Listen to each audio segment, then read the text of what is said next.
খুব অল্প তেলে দিয়ে দিয়েছি কটা চিংড়ি মাছ। কী হবে সেটা দেখাচ্ছি। হয়ে গেছে ভাত। কালকে দুপুরে একা খাওয়ার জন্য এই ভাজাটা আর বেগুন ভাজাটা রয়ে গেছিলো, সেটা আজকে দুপুরে হয়ে যাবে।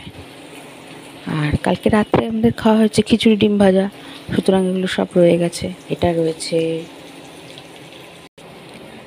ডাল রয়েছে, সবজি ডালটা করেছিলাম কাল, ডালটা রয়েছে,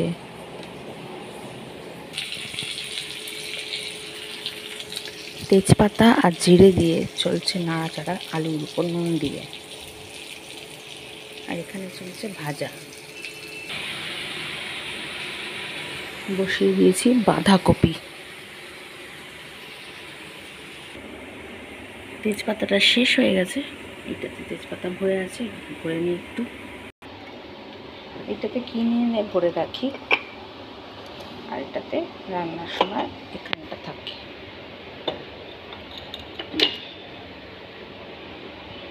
এটা থাকে এখানে।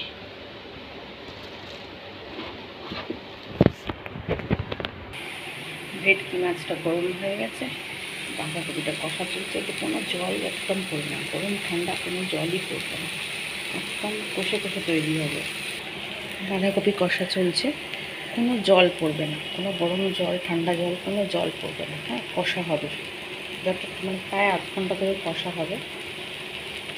আর কোনো গরম মশলা পড়বে না, গরম মশলার এত স্ট্রং গন্ধটা, বাঁধাকপির গন্ধটা আর পাই না।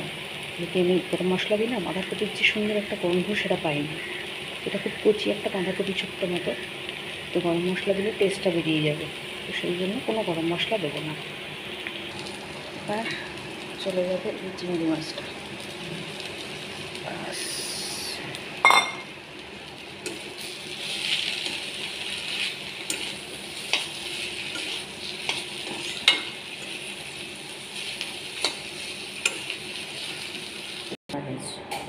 এটা হচ্ছে ফাইনাল বাঁধাকপি। করিস না, ওসব লাইটের কোনো কাজ করে না, এফেক্ট করে না এখানে, এদিকে আলোই পড়ে না। ঠিক আছে।